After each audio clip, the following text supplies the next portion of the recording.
Connor and Moira Rosa were killed when Galen 4 was overrun by Talarian forces. Jonah broke his arm riding a Testayan. And are banana splits really one of the best inventions ever? Hello, everybody, and welcome to The Seventh Rule with Cirroc frickin' Lofton. Hello, hello. My name is Ryan T. Husk, and today we're doing a review of Star Trek The Next Generation, Season 4, Episode 4, Suddenly Human. Story by Ralph Phillips. Teleplay by John Welpley and the Jerry Taylor. Directed by Gabrielle Beaumont. That's cool. The date was October 13th, 1990. Where were you? How you doing today, Cirroc? Great. I'm doing great. Jerry Taylor, Ralph Phillips, and who was the last person? It was, let's see, John Welpley. And it says John Welpley ampersand Jerry Taylor, which means they were writing partners, not two writers working together on a script, but actual writing partners. I feel like, is this Jerry Taylor's first credit? Because she ended up becoming huge and integral part, I believe, like a showrunner on Voyager in subsequent years. But I'll check to see if that I was was going her to ask first. you about, I was going to ask you about Jerry Taylor's uh, career because I don't recall meeting Jerry Taylor. I may have, but I don't recall meeting Jerry Taylor off the top of my head. And yet, uh, it's Jerry Taylor is a guy, right? Or is it No, it's a lady. a lady? Jeri, spelled like Jerry Ryan. And actually, I Okay. just checked. Yes, this is her very first writing credit on any Star Trek. Then she had 13 in total for Next Generation. She had Okay. three credits for Deep Space Nine, a story by in the second season, The Homecoming, which was the first of Hmm. the three episode arc, in season Yeah. two of Deep Space Nine, and two story buys for the Maquis Part 1 and 2 at the end of season 2. But then her big breakout was everybody knows Star Trek Voyager. She was big time. She was the creator of the show, or one of the creators. She was a showrunner. She was Oh yeah. everything for Voyager. Anyway, Jerry Yeah. Taylor. She's still around too. She lives up in like way northern California on the coast. Beautiful area.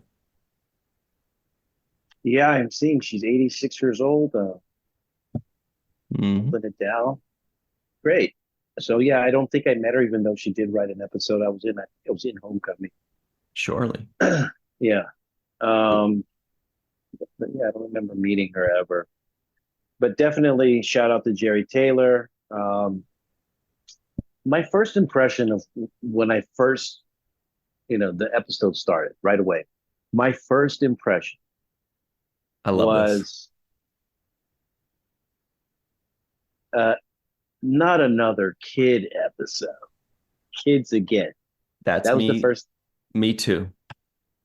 yeah, Because because they just did the kid episode, right? I mean, is that we've done a few of those, and we've also done a few of the adult version of this, which is they captured some guy or they saved some fugitive guy and he's on the ship.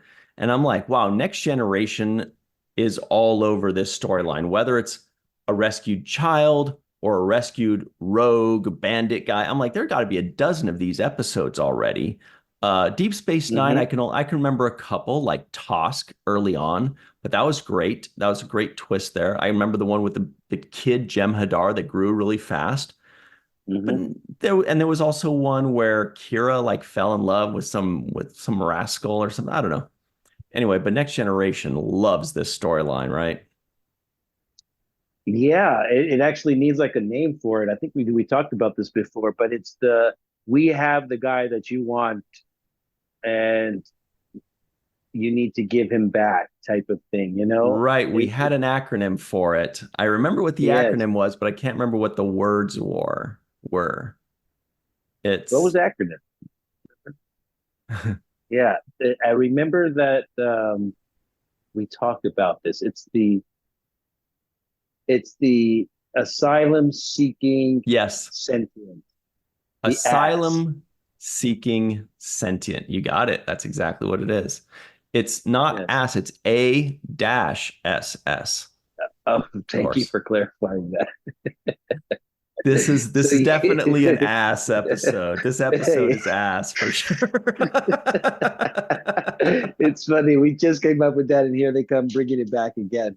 But Yeah. that's what I got. The first thing was because the episode before this was the Rick Berman episode where brothers, Yeah. where right the two brothers, the young brothers, and then also Data and Lore. But it had the storyline, which the B storyline was those two young brothers that were, one of them ate poison because the other one tricked him on something, and that was kids in an episode. So I think that if you're going to be presenting episodes, you have to space out certain themes. Like I wouldn't want to see another ass episode right after this episode, for example. Like, it wouldn't make sense to see, oh, another episode right out on the heels of this one where we have the guy that you want and you can give us 5 minutes or I'll destroy the ship. If that happened again in the next episode, I would be like, why are you Mhm. recycling so quickly? And So quickly. That's okay. Yeah. half of the first and second season were all 15-year-old Wesley Crusher saves the day, right? Which was Yes. kid-centric episodes. And now that he's an actual adult, he's an acting ensign, he's like 18, 19. Now he's basically relegated to like Yeah. 2 lines per episode. And now I'm like, well, actually, I wouldn't mind hearing from Wesley. Do you have something to add, sir? But Yeah. now he's like, Yeah. well, now that I'm 18, I don't want to save the day anymore. Exactly. This is a perfect opportunity for you to talk about this kid, relate to the fact that your Yeah. father, you grew up without a father, or some, Mhm. there could have been a moment of bonding there. Um, Instead, they wanted to bond Picard, who this is Picard's kryptonite, and they Yeah. tried to. It seems like they're trying to cure that. Like they're saying, okay, um, let's try to ease that image of him up because he does admit to it, right? I've never been particularly comfortable around children. He was talking to Counselor Troy, and so it seems like when you build a star character, a captain of a show, the leader of your crew, and essentially the space hero, you want to make sure that he doesn't have too many flaws. So when you do Mhm. see certain flaws in his character, you try to glaze over it a little bit, or you know, um, uplift it a little bit, prop it up. And in this case, they were dealing with his particular flaw, which is dealing with children. And I felt like they're making it. This is an attempt at trying to course correct for the earlier season Picard hates grumpy around kids Picard. So this is like a course correction for that to some degree. But Mhm. but didn't really accomplish it to my expectation. What do you think? It's definitely a slow arc. He's getting better. He's had his moments, right? He's had his moments with Wesley. He's had his moments with whatever, you know. But to me, I remember seeing this episode back in the day. And I pretty much, for me, this is my kryptonite is kid episodes, saving the one-off rogue character episodes, and the courtroom drama episodes. Those are the ones that start off already needing to prove themselves to me. Some of them end up being great, fantastic, phenomenal. But I'm saying like those are ones where I start off going like, oh man, and then usually I get, turned around a bit. But I remember the kid with, because of his hair. Like I just remember like I didn't remember the story as much, but I remember the kid, his face and his hair. Um, Yeah. but I didn't remember. I remember there was like 5, 10 minutes left in this episode and thinking like, geez, this episode is just gonna like fart. It's just gonna like all the way down, right? It's not gonna really it just started at a plateau and it never really goes up. but I was wrong. It actually had a very impressive twist, which was at the end when Picard says, "You can stay with the guy." And by impressive, I mean, I 100% did not expect it. Even though I saw this episode, I had forgotten that part because I hadn't Right. seen these in a long time. Uh, but it's a very non-Star Trek twist. Every once in a while, Star Trek goes, "I know what you're thinking, and you're wrong." It's going to go in a totally un-Star Trek direction, which this did. I thought for sure the kid's going to choose to stay with his family. That's where they led us, what they led us to believe. They led us to think, okay, we know where this is going. He's going to say, "I want to see my family. I want this and that." And then Picard was going to stand up for his rights and tell that captain, "You stand back. He's made his decision," or something like that. Hmm. But a total twist. And then you even think, or I thought, oh, now Picard's saying the son could go back, and the kid's going to say, "No, actually, I do want to go back to Earth." Nope, not at all. It was beautiful. It was amazing. I was very impressed by it. However, I'm like, I don't know if I agree with that decision, but that's what's so good about it is I I was sitting there after it ended thinking like for 5 minutes, like, wait, is that the right decision or isn't it? And I just kept going back and forth and back and forth. So that's actually really good with Star Trek is when they bring up something that you hadn't thought about or put it in a perspective that you hadn't considered. So I would love to know if you think Picard made the right choice or if he should take a 14-year-old child back home to his family. Yeah, I think this was about the child's choice more so than Picard's choice. And I think that's what they were trying to say, that this child, based on their lived experience, was mature enough to make a decision for himself. Uh, and I think that was the judgment call made by Picard. And I think that was not so much just Picard deciding which way he wanted to go, but more like observing that this child was so willing to get the lifestyle that they wanted that they were willing to even, commit murder and all of this other stuff. So that was the kind of debate as far as ethical or moral, in my opinion, in this episode. But whether he made the right decision, I really can't tell. What I thought was clear was that this parent, this father, that basically adopted father for this boy, what was clear to me was that this adopted father loved this kid and properly explained the things that I thought they had questions about, like the broken arm or ribs or whatever it Mm-hmm. was. I thought they gave a valid explanation into the origin of those things. So what may have appeared as abuse actually was just a roughhousing and child's play and an active kid who clearly this kid was an active kid. So that's a believable thing too, right? This was not a kind of docile kind of Yeah. sit in the corner traumatized person. This is somebody who's actively engaged, moving around, very physical child. So and that's what I thought was another part of the episode that could have been explored a little bit more if you're going to go into this discussion. Um, this is a story about a multi-ethnic kind of upbringing for a child.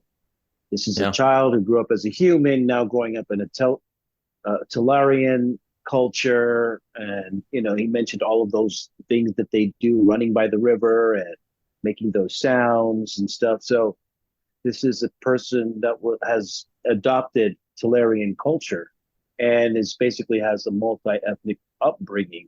That's why And I think some Tolarian of it, culture has adopted him clearly. He didn't feel like an right? outsider. He was the son of a captain. That's also important to note is he wasn't like, the other kids don't accept me or anything like that. So that was also interesting, but sorry, go on. Yeah, exactly. So he felt one and the same with the rest of the group that he was with. So, um, I do think that could have been explored a little bit more, and really, ultimately, I think the premise on the beginning that set us up for this episode was a misdiagnosis by Dr. Crusher that this kid may have been suffering from Stockholm syndrome.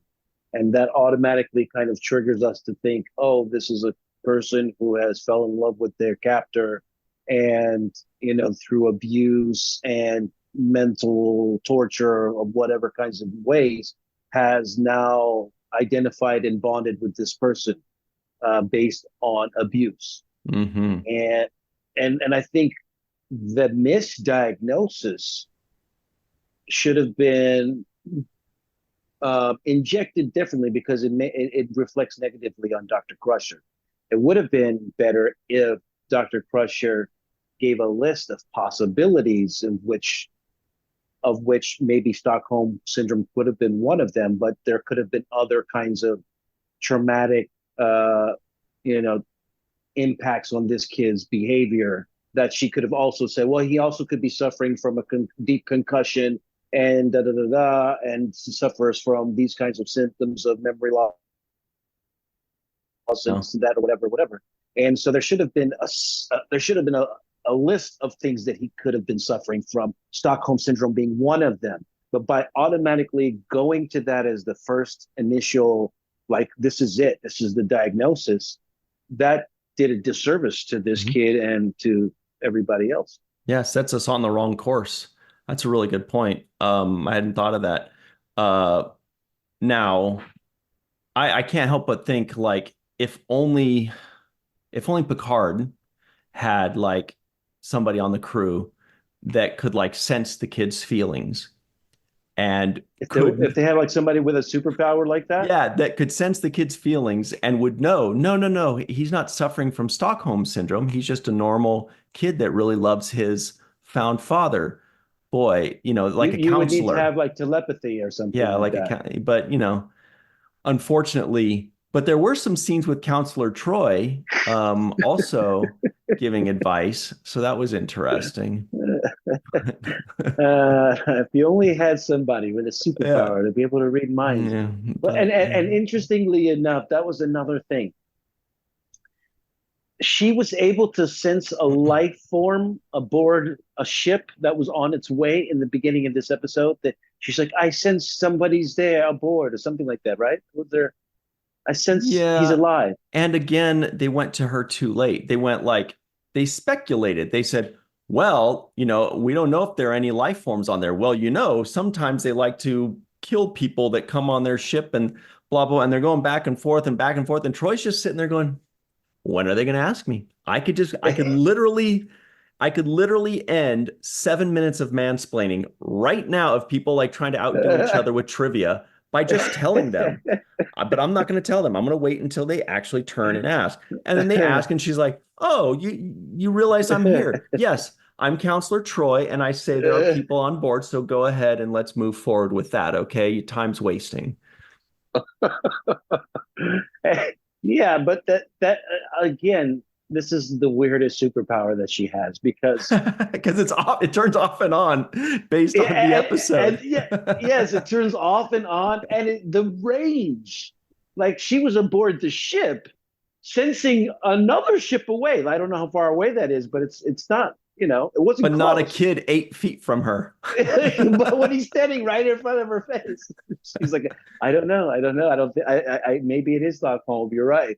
Like, I don't know. That to me is like, that's one of the flaws of the episode for me. The initial one for me was the kid episode. You can't have back-to-back kid episodes in this show. Like, you don't have any for a long time. You come off of Best of Both Worlds, sets us up for this intergalactic, like, world dominion level kind of end of the Federation type moment. And then we go to back-to-back kid episodes, kind of, funkying around a little bit, just being kids type stuff. And it's like, okay, this isn't like a heavy, deep, like psychological episode. So that was where I had, and this is another thing. I know we're getting to the break, but Joe, I feel like you're going to racquetball soon, but I don't know where you're going. No, this is not even racquetball. That's a whole nother like. Yeah, we'll get into that in our cosplay for Vegas. Yeah, wait till we dress up. no, this is my thing. The grandmother or whatever is the admiral, right? Admiral Rosa. Yep. And this admiral sends a video message. Like, I haven't seen this kid in 20 years, the lost long relative of our family. And instead of calling and getting like a face-to-face moment, like, hey, let me see what you look like. Let me talk directly to you, and instead it's like, I I know. heard so much A about you. text. One day when I get to see you, I hope that like in the future when you have this kind of like I would be like, I'm on my way. I'm taking one of the ships. Put you on screen. I need to Yeah. talk to you. Let's FaceTime each other. There was no FaceTime It was moment. strange that she did a recorded message text rather than a call. Yeah. I thought the same thing. I was like, wait, you just have a prepared speech and you're just gonna Yes. send it to him like a message in a bottle and just be like, all right, I've done, I'm spent. That's all the lovey-dovey Yes. crap I can do for the week. Okay, I can't. I'll talk to him face to face Exactly. later. Exactly. Okay, I'm busy. It was weird. Yeah, I thought they should have an actual conversation.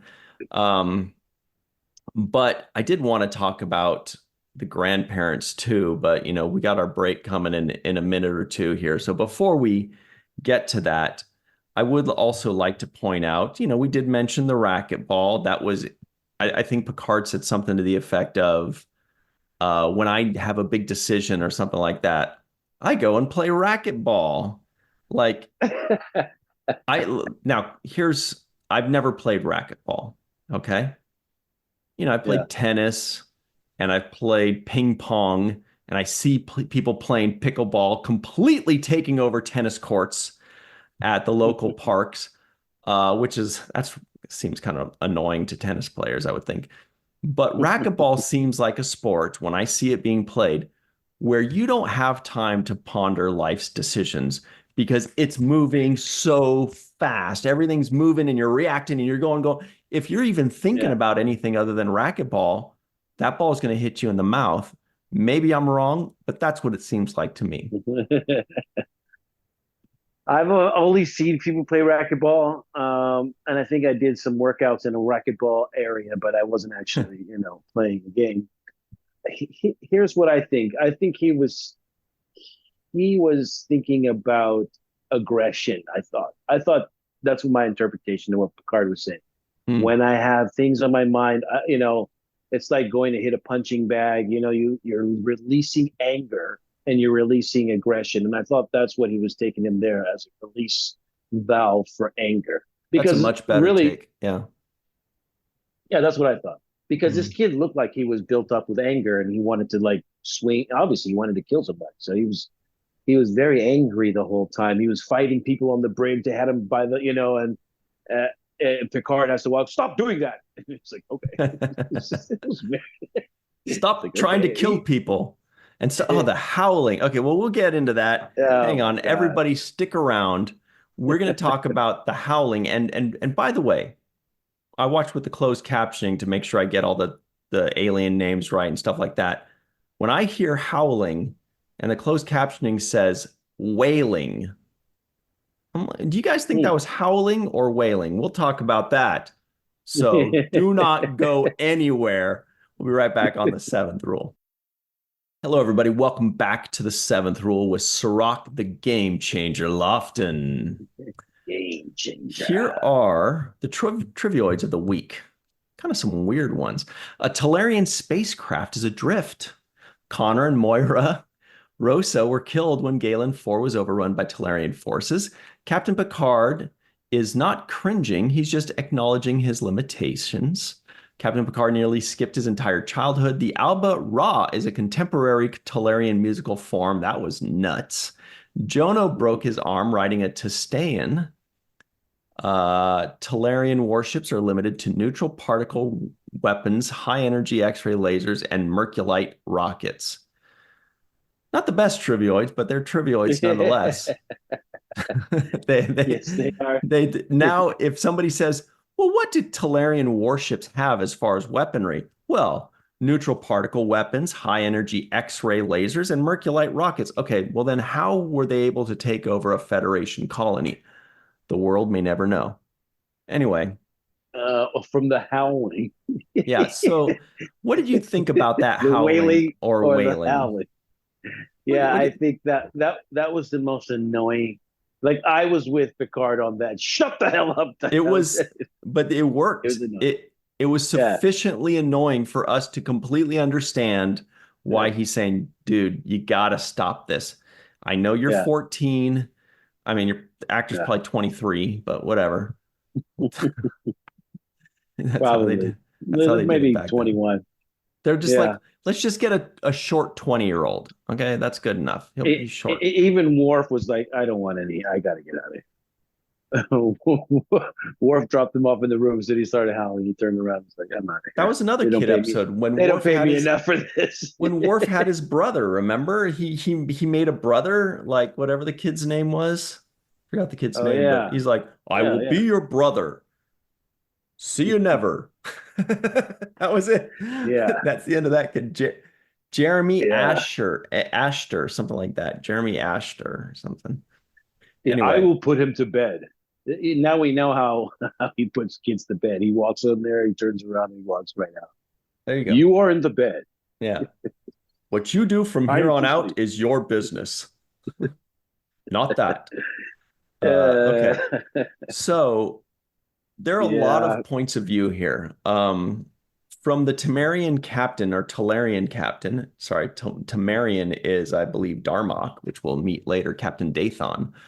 From the Talarian captain's point of view, he says, hey, I rescued a child during war, and according to my customs, I can find a home for him. I cared for him. I raised him. I love him. This is my child. And I will go against your ship with weaker weaponry if I have to fight back and get my child. His point of view is very clear. Totally get it. Picard's point of view is the tough one for me, is the one that I vacillate back and forth on. I lean against it, actually. But then there's one more point of view, which is his family, his biological family, because he's 14. He was abducted when he was 4, basically. Okay. So imagine you have a child. Your child gets married. They have their own child. You have this grandson that you presumably love and whatever. Your child and your child's mate get killed. Your grandson gets abducted. You mourn. 10 years later, Starfleet captain, who you're in charge of, by the way, says, hey, we've rescued your grandson. It is a joyous occasion. You say, I can't wait for you to meet my family. We're so excited. Here's a text, whatever. And then imagine if your subordinate, Captain Picard, says, you know, I just didn't feel right about it. So I gave him back to his captors, the people that killed your child. I gave him back. I didn't feel it didn't sit right with me. How I can't imagine you're gonna be like, I respect that. You've got gumption, kid. I respect that answer. We're gonna cancel the family reunion and party in his honor. I don't know. What do you think? I feel like that is a really hard pill to swallow. Yeah, I have to agree with that. I mean, it is a hard one to swallow. Um, but they don't call her Admiral Connaught for nothing. Admiral cannot accept this one. Yes. Uh, I don't know. That's a weird thing, and that was the judgment call, and even crazier than that, and to add to what you're saying is, and he tried to kill me by stabbing me in the heart, and I forgave him for that too. Like, like I don't know it was a weird ending to me. The whole stabbing in the heart, Mhm. uh, you know, um, I thought that was going to be the I thought that was going to be the excuse on how to keep him. I'm sorry, we can't give your son back to you. He's committed a crime and he must serve mhm. the time according to our customs. and we will bring him back to Earth and his original family, nudge, nudge, wink, wink, to serve his sentence. And Hmm. then, that's what I Me too. thought I was thought going to that was the be. out. Mhm, It exactly. would have been there would have been the out, and Mhm. actually that was what Riker was saying. Riker was saying that, which is, I don't know, it was just, I can't say that. Okay, well, what if the kid is 18 and not 14? What if that kid is 18 and you find him and he says, I want to go back to my captor? Is, Then are you going to it take? sits better with me, I think. That sits better with me, but it also makes me think that he should be even more put into custody for the crime. So it's kind of heightened to me. But a 14-year-old, I'm like, I don't know, he's still a kid. Now, according to those other people's customs, he has the right to choose. But if it's tough because the 14-year-old's perspective, we get it. Like this is his, he remembers his really small childhood and how horrible that is, but this is his father. This is who he is. This is what he wants to be. Do you I don't know. So it's kind of ridiculous. Like this is a tough one, I feel like, Yeah, because this is a tough one. It's not that clear. no, I was thinking that since it's not that clear, they should have said, okay, we will give you your son back, but he does have a family on Earth that literally has the right to have him, and an admiral that literally can wage war and wipe out your entire civilization to get her grandson back. And she'd be well within her rights to do it because you have captured her grandson and refused to relinquish him. Okay, fine. However, how about this? You can have your son back because that's what he wants, but you have to bring him to Earth a minimum of 1 week every 6 months so that he can meet his family, so that he can experience his heritage, so that his family can see him, so that he can make a more educated decision on where he wants to live. Maybe he wants to just go back and forth and visit both, but it's just not fair to completely excommunicate him from Earth and his actual family and just say, yeah, sorry, find a happy medium, right? Visitation right. I don't know. There's got to be something. Am I wrong?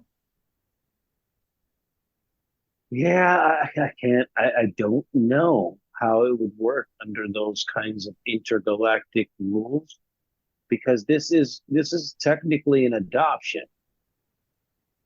It's technically an adoption, just wasn't sanctioned by the Federation, but it's a prisoner of war slash adoption, From their point of and view, it's just a straight up legal adoption, a it's a legal charitable, adoption. compassionate Yeah, adoption from their point of yeah, view. Yeah. and he specifically said in our customs, if you lose a son, and he says he lost his son, and Mhm. so it was like a whole like it's an adoption process for his culture essentially, and that's exactly what he did. Now, does a child get to have say in it? Not really, because in adoptions processes now they don't the child doesn't really have that much say on where it happens, Hmm. when it's happening, right? So I don't know. This is a very complex story. I think it could have gotten way more into the weeds of what you're talking about. That would have been better for me as well. I would have liked to see maybe a an ideological dispute between Admiral Rosa and Captain Picard, and let them play this game of chess with words Hmm. to kind of battle out. Yeah, this one could have been a courtroom drama because there are four sides Yes, to this. There's the Talarians, there's the yes. kid, there's Picard, and there's the family headed by Admiral Rosa. I mean, that those are the four sides to this thing, and they all have slightly different wants and wishes. And, and that's where I think that, yeah, yeah, there should be some kind of adjudicating body that deals with this, because it all falls in Picard's hands because he's the captain of the ship. It all falls in his decision, right? So this all comes on his shoulders, as opposed to an adjudicating body that deals with these kinds of matters in Starfleet, Hmm. asylum or custody or whatever department that is. I will say, Uh, I but yeah, will. if I'm Admiral Rosa, I'm pissed at Picard, right? You're like, I'm going what? to You war. did what? I'm going to war. No, That's it. at the very least, I'm reporting Picard and his actions, as what I would Yeah. consider as You not. gave my You gave grandson away my kid away. back to his captors after I Yeah, said, bring him to me, bathe him and bring him to me, basically. Like change his yeah, clothes and send him back over. Man, yeah. that's nuts. But I will say the ending was way cuter and sweeter than I expected. What a sweet moment when they're going to say goodbye and the kid takes off his gloves because he said they don't touch aliens. What a beautiful symbolic move that was. I was like, man, A plus ending there. Very sweet, very cute. What this was kind of like an A plus ending to like a D episode in my own personal, feeling. Kind of like what was the movie? The Star Wars movie, Rogue One. I felt like that was an A plus ending to a C movie, which made me actually really enjoy the movie because in hindsight, I'm like, yeah, that was a great ending, stuck the landing. I remember it favorably. Now I remember this episode favorably because I can't get this decision out of my head. I'm like beating it to death. So I don't know. Yeah. Did you like the ending or were you like, too little, too late? It was too little, too late for me at that point. It was okay, but it wasn't enough for me to redeem the episode. I had problems with it.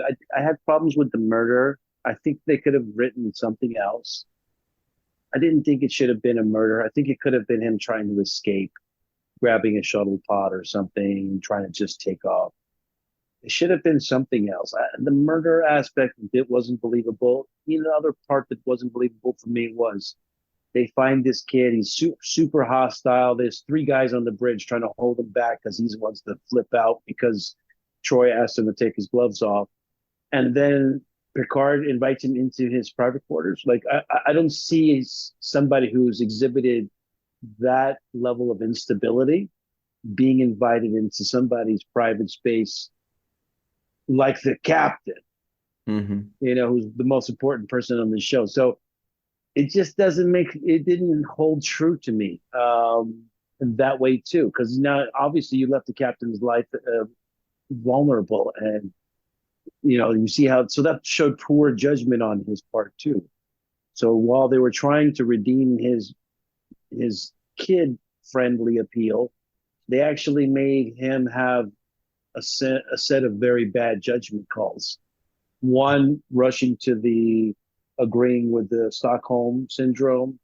Two, inviting him into his quarters where his own life was being threatened at some point. It's just like a long list of, and then three, giving him back to the person that stole him. Like, I don't know. This is, Yeah. yeah, You it know, didn't really show good judgment to me. I couldn't get it. I was reminded, kind of a little tiny bit off subject, but I was reminded about when I was a kid, my parents were worried that they would be reported for, beating their child because I was always getting injured. I was always getting stitches. I had like over 100 stitches on me and never more than five at a time because I was just always bleeding and crashing and jumping. And so they were really worried about that. So when the guy explained it, like, oh, it's just youth. He's just a kid. He does things. I was like, okay, I can buy that.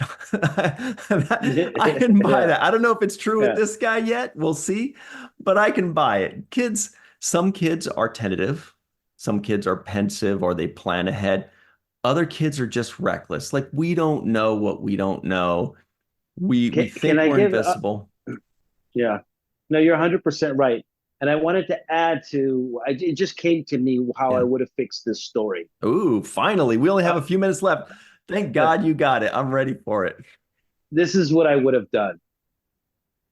I would have brought the grandmother on board the Enterprise, forced the meeting between the two of Yes. them, and have him try to kill her. Seriously. I get it. And Yeah.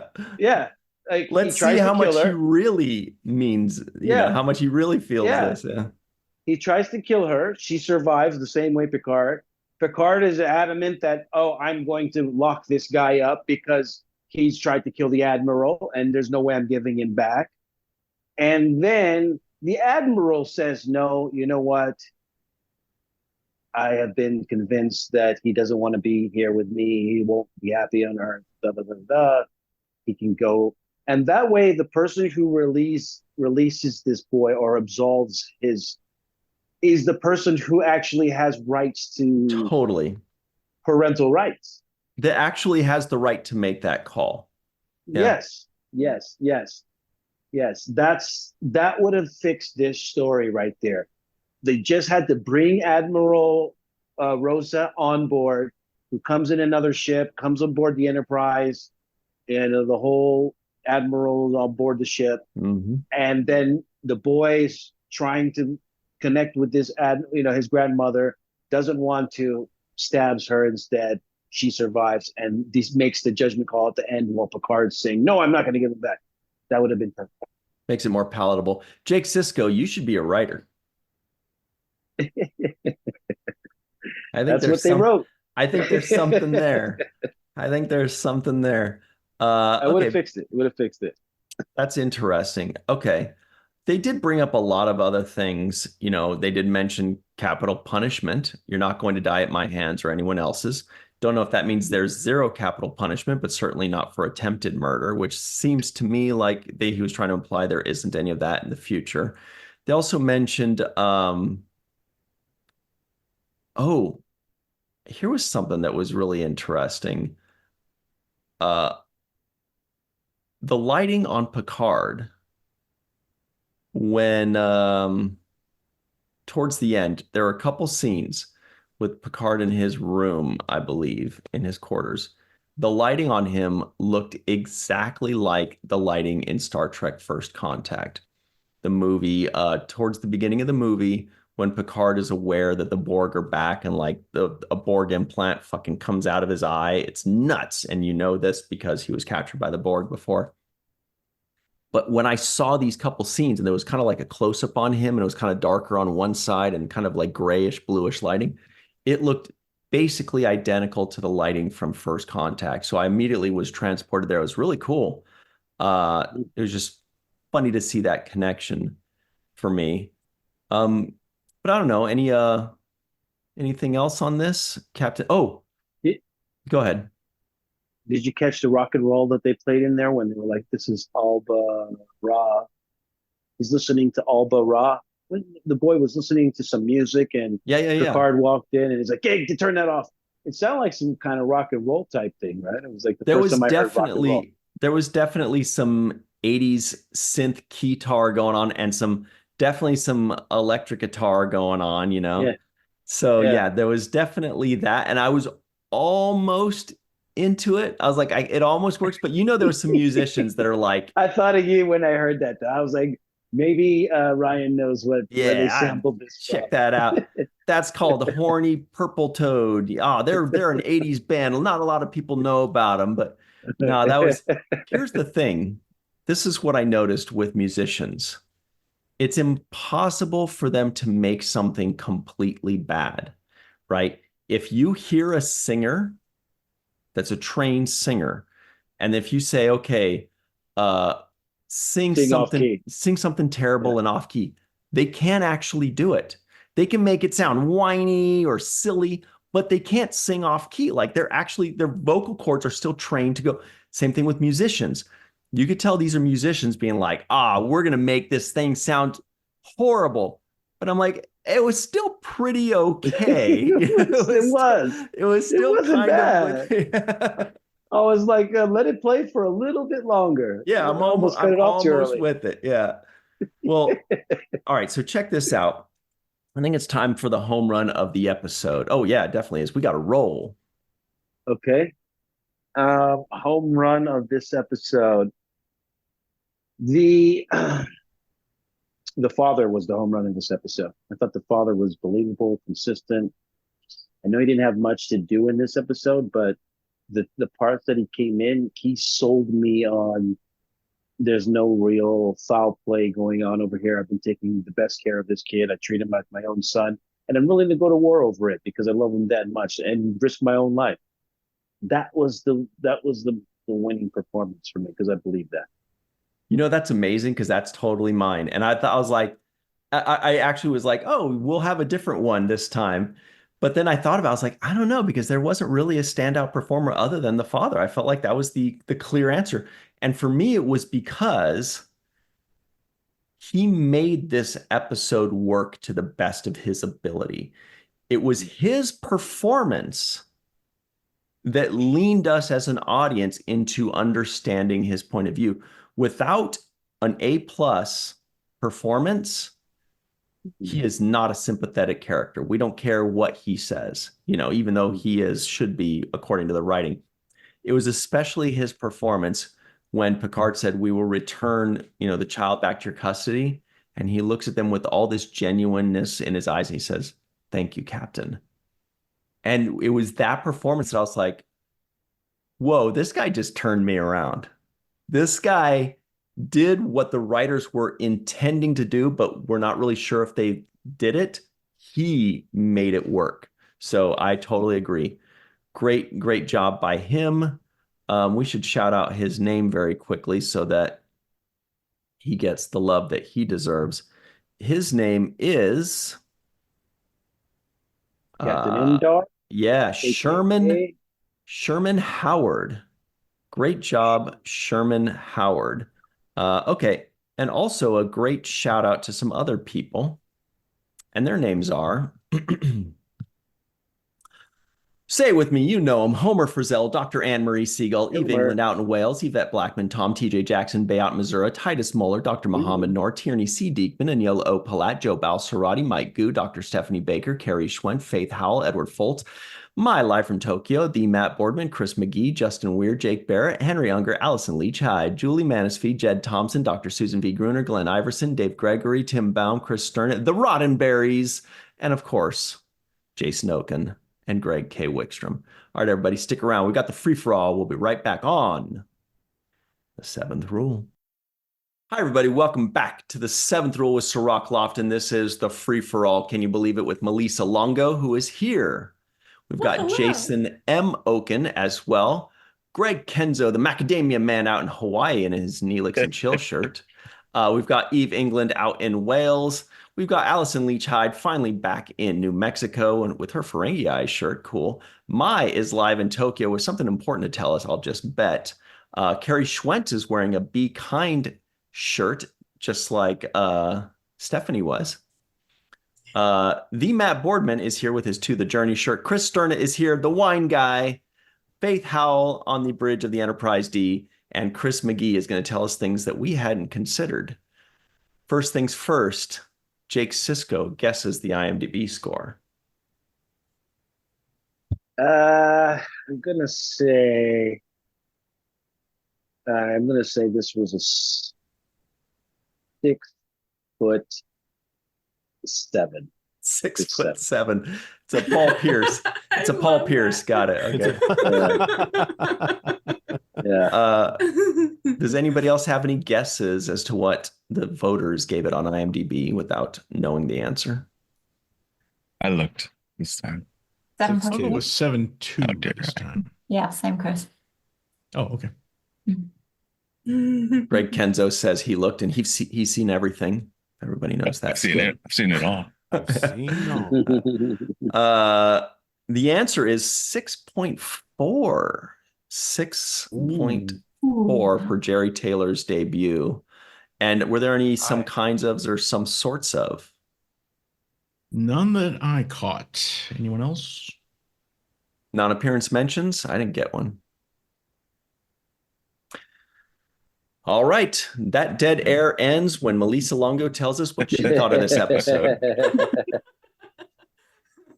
Well, it was I had conflicting feelings about this episode. mainly because my biggest question with this episode was, didn't the humans do exactly the same thing with Worf that the Tellarians did with Jono? So, you know, I don't know. I'm conflicted. It seems that there's a bit of hypocrisy there. But I will say that more and more I am liking Captain Picard. I like when he admits his limitations, and I like when he grows and learns things, and I think that the Federation can be a little bit arrogant in some respects sometimes, and I like that Picard learns from that, because he kind of grew up in the Federation, and they have this tunnel vision in the way things are supposed to operate in the entire universe. And I like that Picard is always seeking truth and always seeking the right answers, and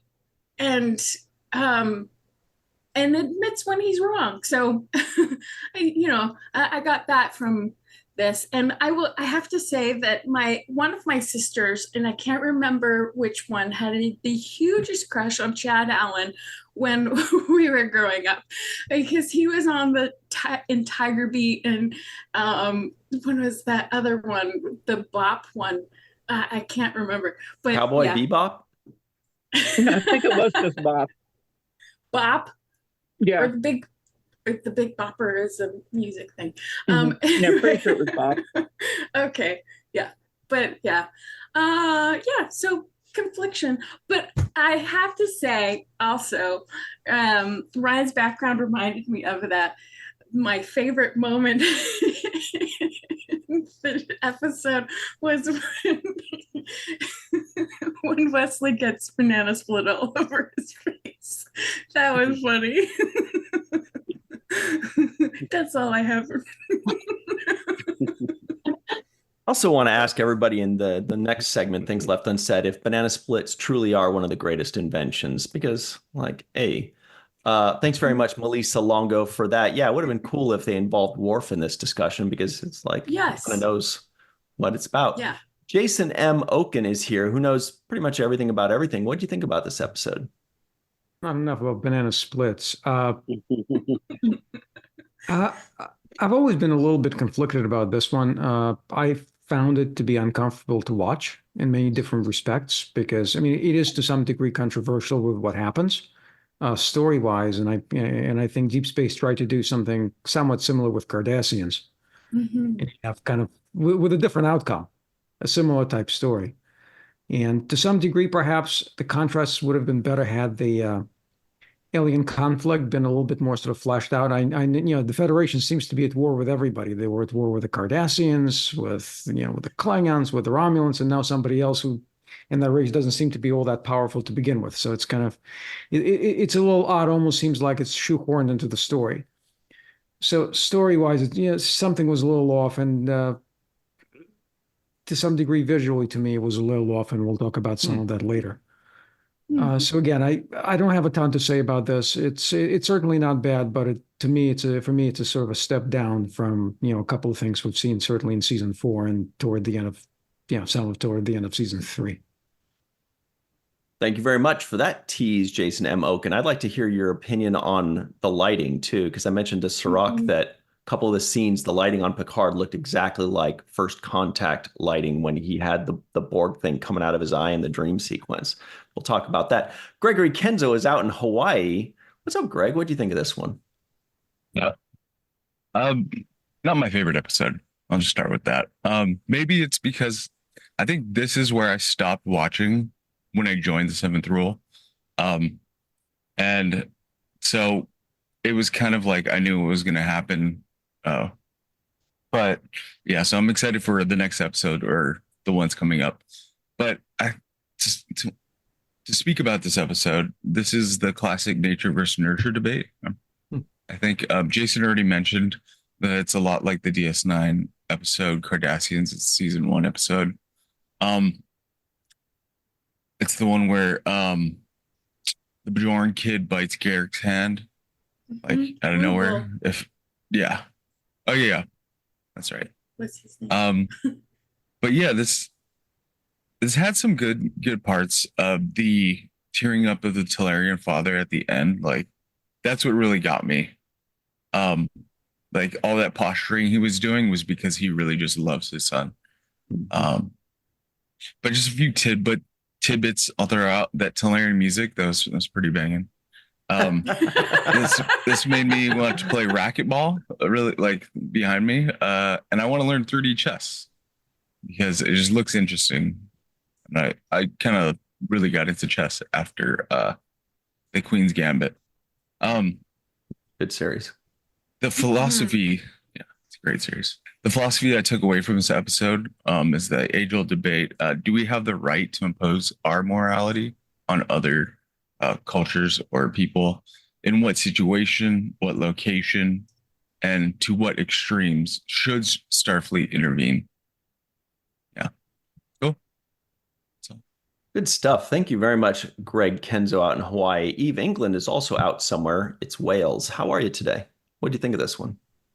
Yeah, good, thanks. I think, Melissa, you made exactly the same points that I sort of scribbled down when I was watching this.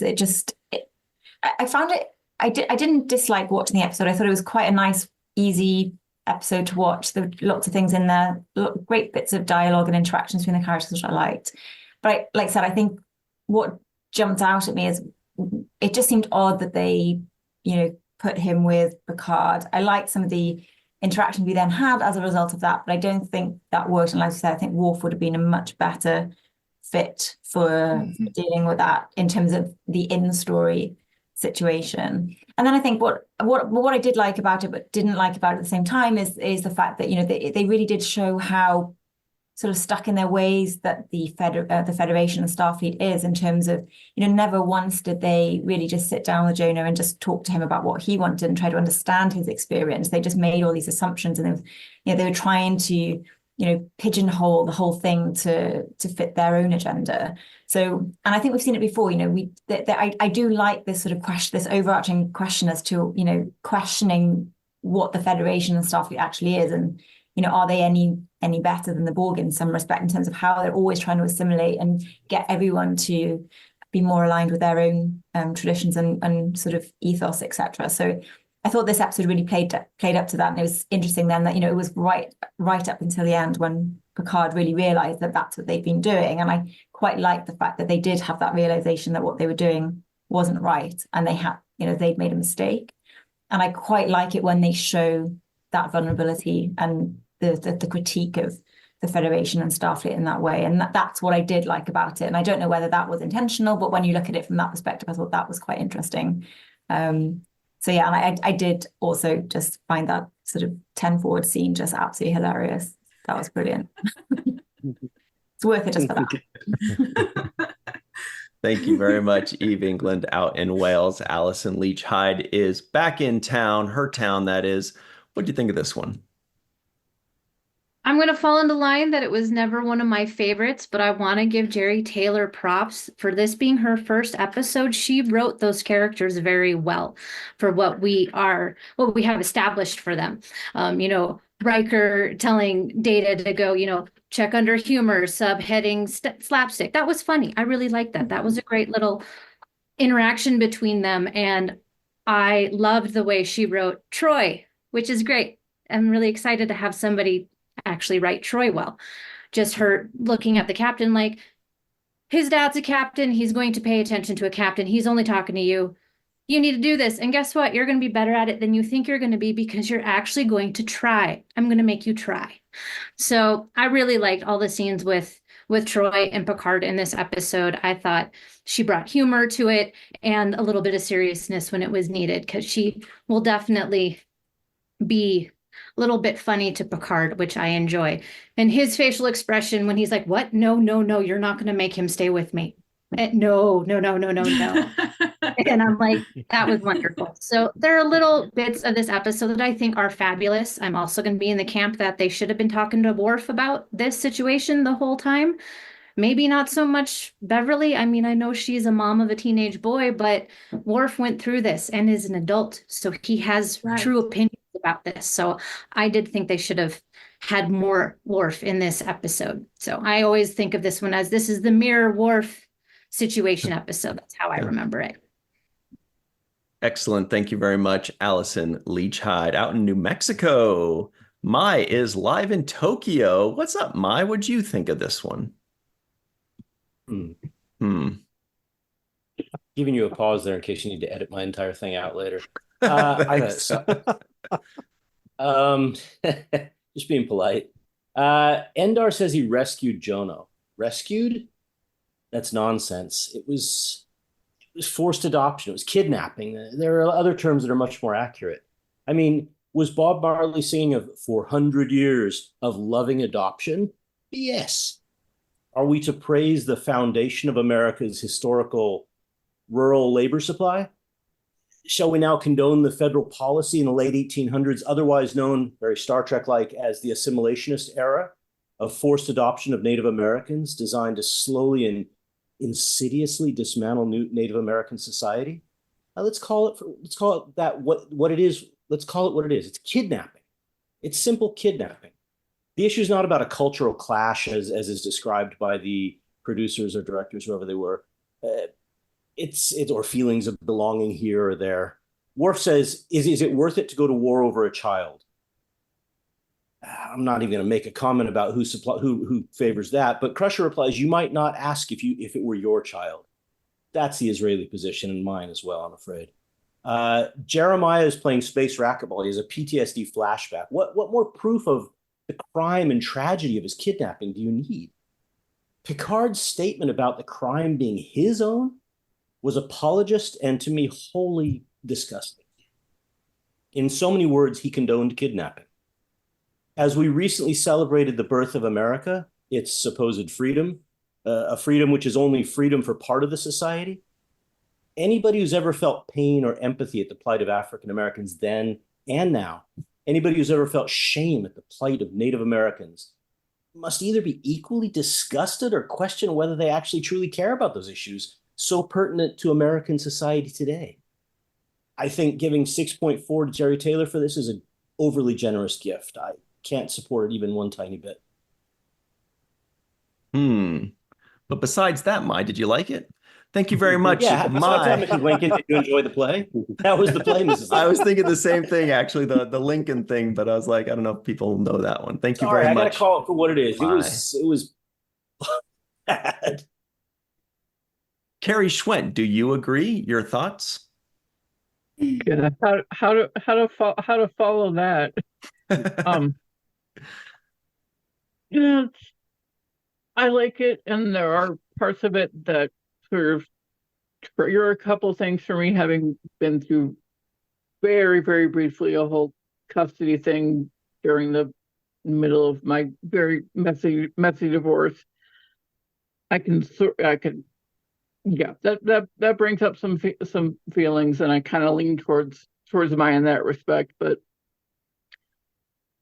focusing on just keeping my thoughts like in just the universe of the show, I do enjoy it that way. And for someone who claims they're not really good with kids, Picard actually does very, very well with Jono in the episode. He gives him the information he needs without forcing it on him and telling him, okay, this is, you're gonna go back to your, this family, we're taking you back whether you want to or not.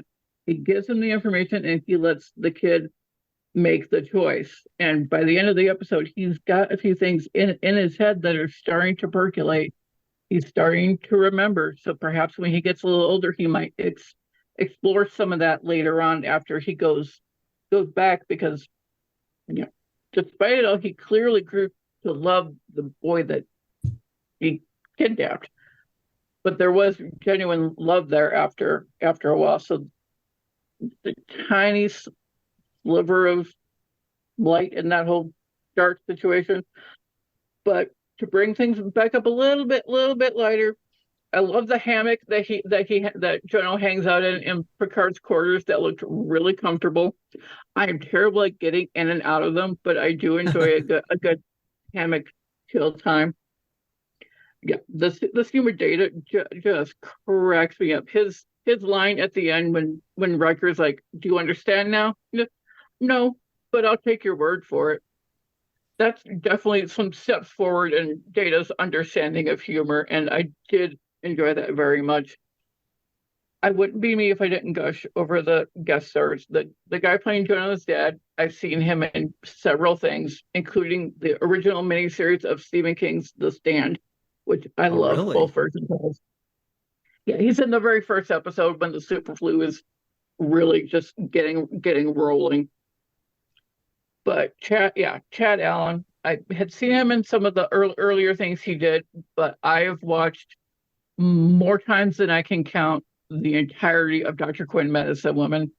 And I read online that he took the role for the pilot. He just to make some money for college. He didn't think that the show was going to get picked up, and then he becomes a serious regular for 6 years. And he shows little glimpses of the acting range that he shows on Dr. Quinn in this episode. I can sort of see that feature character just in bits and pieces of him in the episode. And my limerick for the episode is a little bit more on the serious side. I decided to bring it from Picard's sort of musing over the situation in his head. So, there we are. I want to help the boy, but not sure how. Of his upbringing, he seems very proud. This situation's a mess, and it's causing much distress. The choice should be his to say where he is housed. Thank you very much, Carrie Schwent, aka Crafty Bear. The Matt Boardman is here. What's up, the Matt? Your thoughts on this episode? Well, I think I agree with a lot of people that this is an episode that's kind of uncomfortable to watch just because of the things that happen in it. I think as a whole, I'm not the hugest fan of it, but there are some really fun moments in it. You know, like the interaction with Wesley getting, like Melissa said, you know, Wesley getting banana split in his face, and then just being able to to laugh about it, you know, because that's just the normal teenage boy thing. But I also at the same, and I love that we get more Picard growth, right? Because I think it feels like there's some course correction on Picard here, where we started out the series with Picard's like, I am not good around children. But now it's like, I feel like now that we're trying to, these stories are starting to become more about the characters rather than the alien of the week, the monster of the week, kind of like the original series was. I feel like there's more of an attempt to flesh out and to put a different, I don't know, want to say soften Picard in a way, but to show that he's more than just the stuffy, angry. Like he always seemed like he was angry in the first season.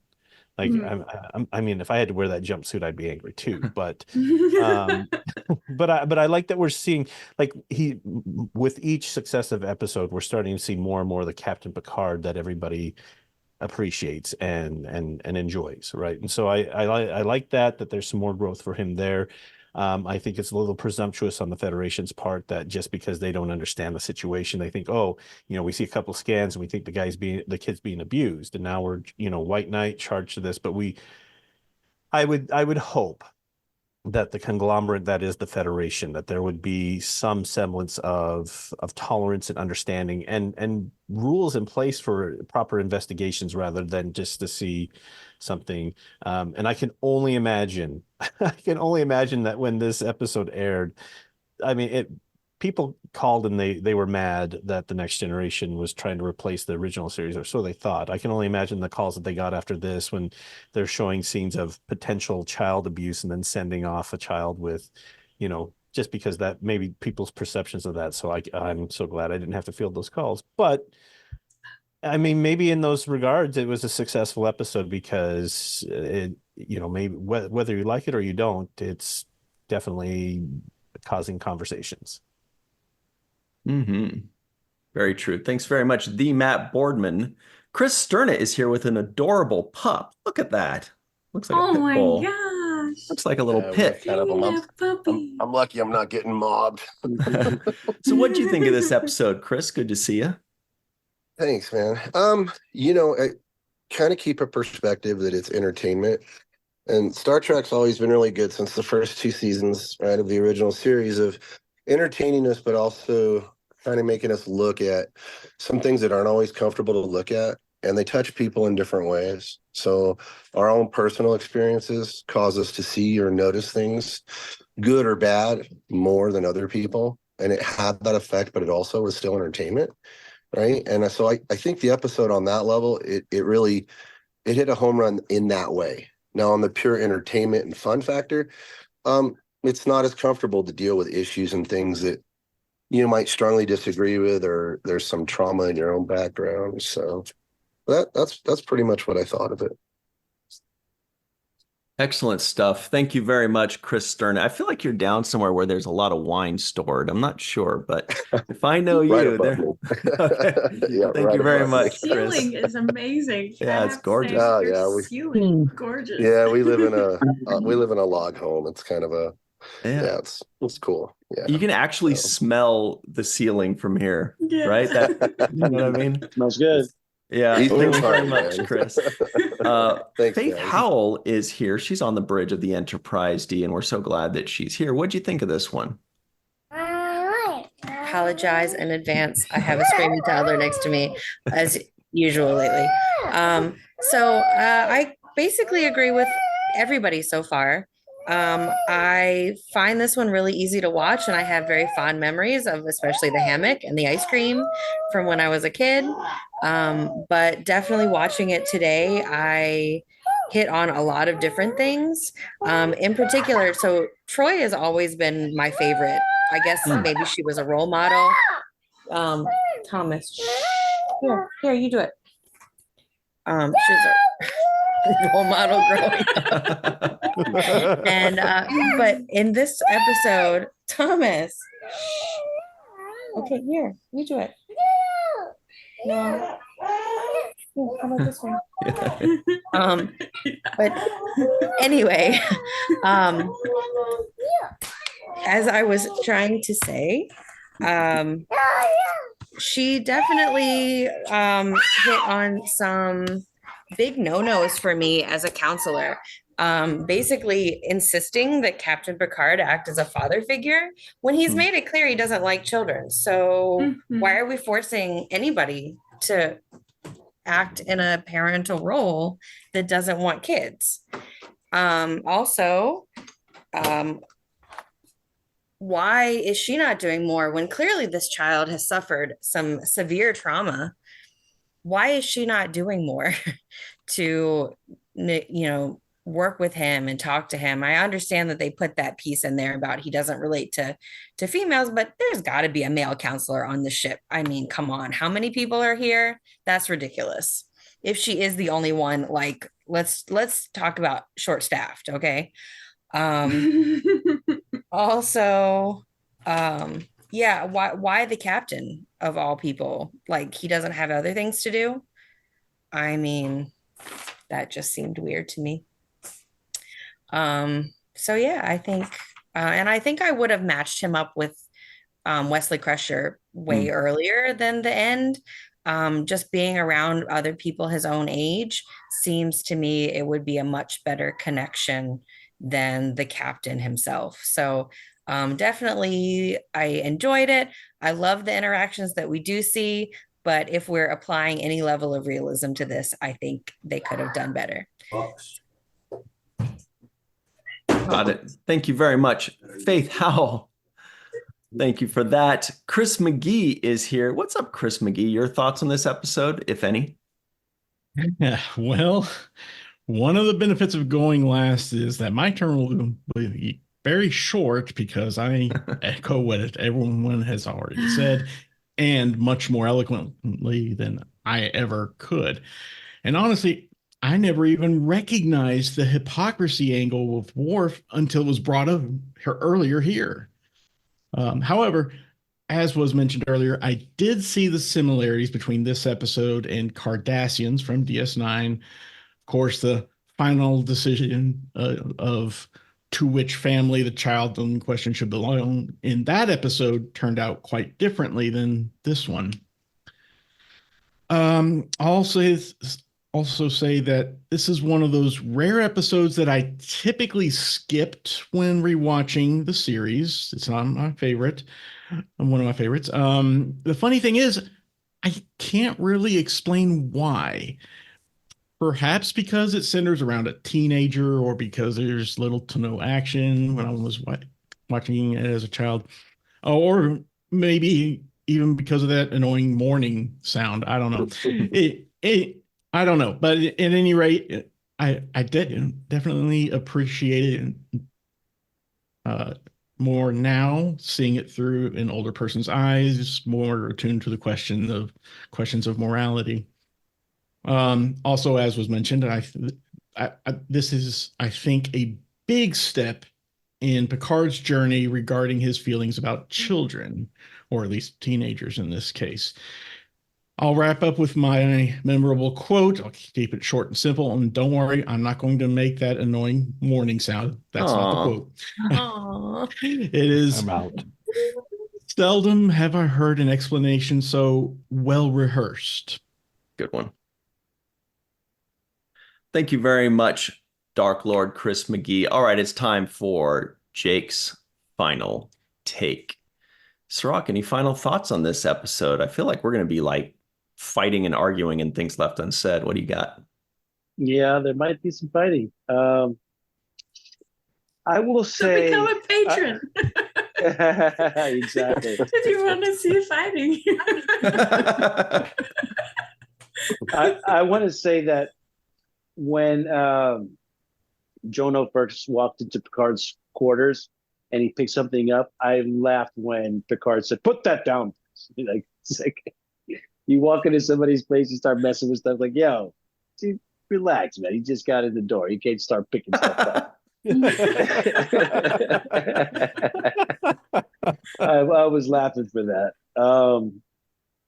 I don't know. I was really conflicted with the fact that I don't think that Picard has the judgment call power to establish parental rights in this particular situation. I don't think it's within his power, because he doesn't have claim to parental rights.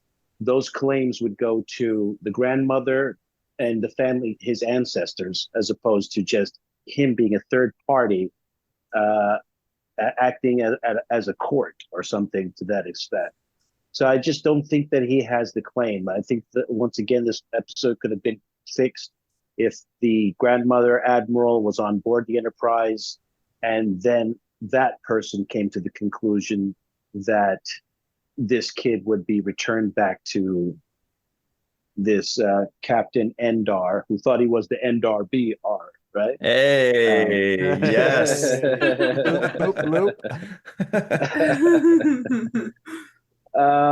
So that was one thing.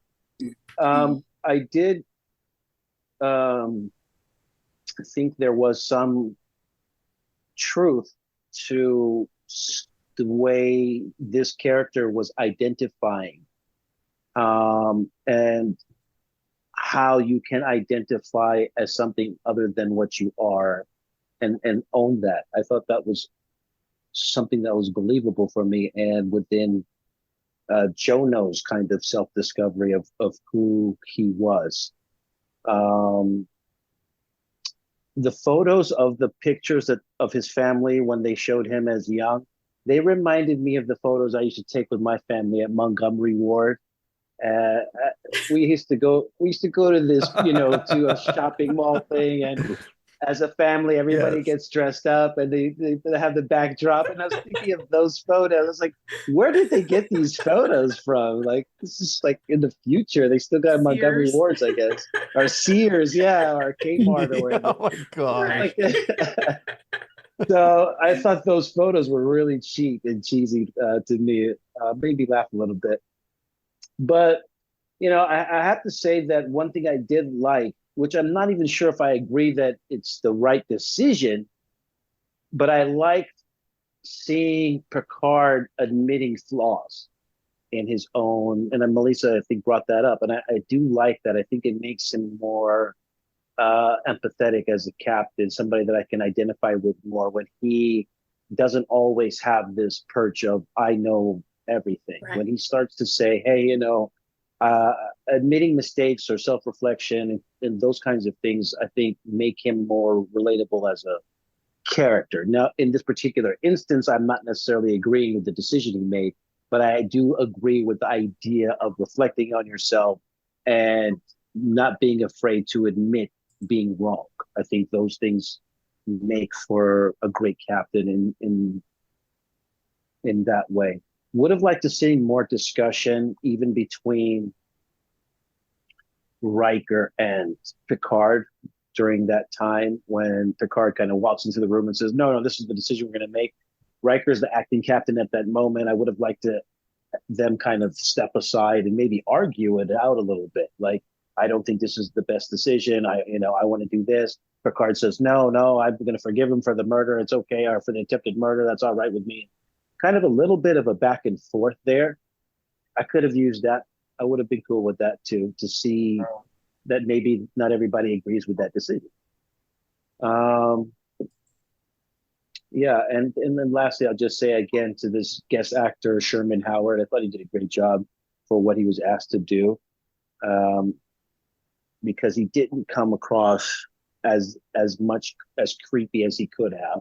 He did come across with some level of sympathy for his character. There was a level of being able to relate to his position, especially when he defended the bruises on the kid and said, no, that's him from, playing around roughhousing and this and that.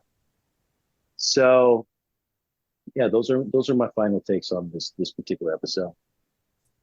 Thank you very much. Cirroc's final takeaway. That's Jake's final take. You see, Eve, Montgomery Ward's is it's like a clothing store, or was. Saying that because I know it. Maybe it doesn't exist anymore. I don't know. Maybe it does. All right. That's it for us. Thank you so much to Chris, Faith, Chris. Man, we got 2 Chris's. What luck. Good guys. The Matt, Carrie, Allyson, Eve, Greg, Jason, and Melissa. For myself, for Cirroc, Mr. Aaron Eisenberg, and Melissa Longo. Thank you all for hanging out with us. We will see you next time. There's April, everybody. And until then, always remember the 7th rule.